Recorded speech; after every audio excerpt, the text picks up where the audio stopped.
Qual o segredo dos lábios perfeitos? A gente falou já no post anterior sobre o envelhecimento dos lábios, né? Como a gente perde sustentação, as fibras de colágeno, elastina, a gente perde também a gordurinha do lábio, o lábio murcha com o passar do tempo. Outra coisa que a gente tem que pensar, gente, é que essa parte aqui, ó, também é considerada lábio, né? O ao redor do lábio. E essa região a gente também perde gordura, ela murcha. Então, com o envelhecimento, efetivamente, o que a gente vê? Nosso lábio tá ficando menorzinho, mais enrugado, ele começa a ficar murchinho, o batom craquela, entra nas rugas. Outra coisa que a gente perde é aquela projeçãozinha do lábio, né? A musculatura do lábio jovem, ela faz como se fosse um taco de golfe. Então, ela dá aquela voltinha e ao envelhecer achata o nosso lábio. Então, esses são alguns dos sinais que a gente nota com o passar do tempo e a gente pode melhorar com o preenchimento labial. Então, a gente posiciona o preenchimento labial no envelhecimento dos lábios, mas também no embelezamento dos lábios, que pode ser, então, aí a qualquer momento da vida, incluindo as pacientes mais jovens. Então, vamos falar primeiro sobre alguns segredinhos no preenchimento labial para que a gente atinja uma naturalidade. Bom, primeiro a gente tem que saber que o profissional tem que fazer a escolha correta do produto a ser usado no preenchimento labial. Por quê?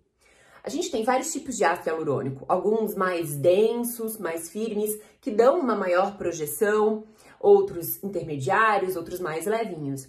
Então, por exemplo, se eu quero fazer um preenchimento de queixo, de mandíbula, essa região é uma região dura, óssea, eu vou usar um produto mais duro, que dê mais projeção.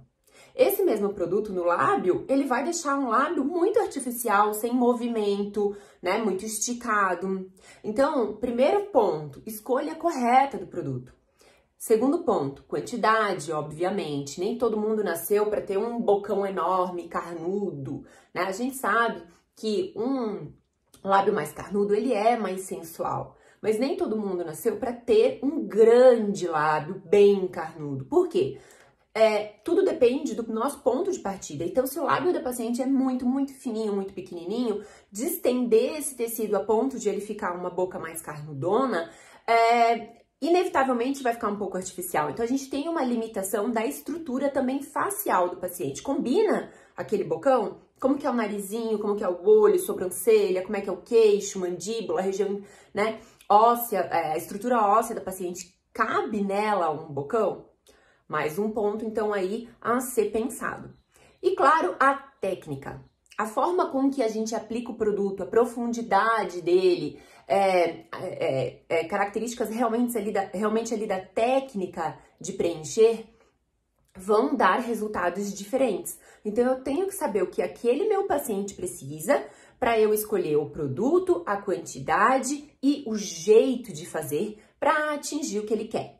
Então, eu fiz aqui um esqueminha para mostrar para vocês alguns pontos que a gente trabalha quando a gente vai fazer o preenchimento labial. Então, no envelhecimento, a gente começa, então, ao perder a estrutura ao redor do lábio, a gente começa a apresentar o código de barra, aquelas ruguinhas aonde o batom escorre. Na parte inferior, a gente perde essa sustentação aqui da região da marionete e o cantinho do lábio, que lá na juventude era assim, ó, embicadinho pra cima, deixando um aspecto feliz, começa a cair e vai deixando a gente com uma cara de triste. Então, a gente precisa abordar a região perilabial, ao redor do lábio.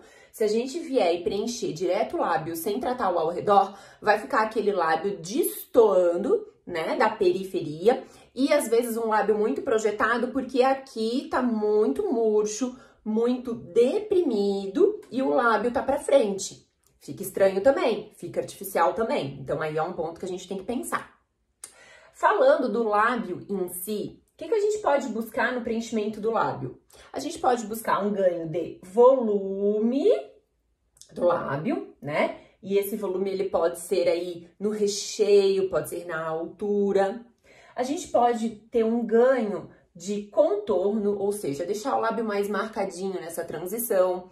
É bem ali onde o batom escorre, então se a gente faz contorninho, a gente contém aquele batom que tá escorrendo.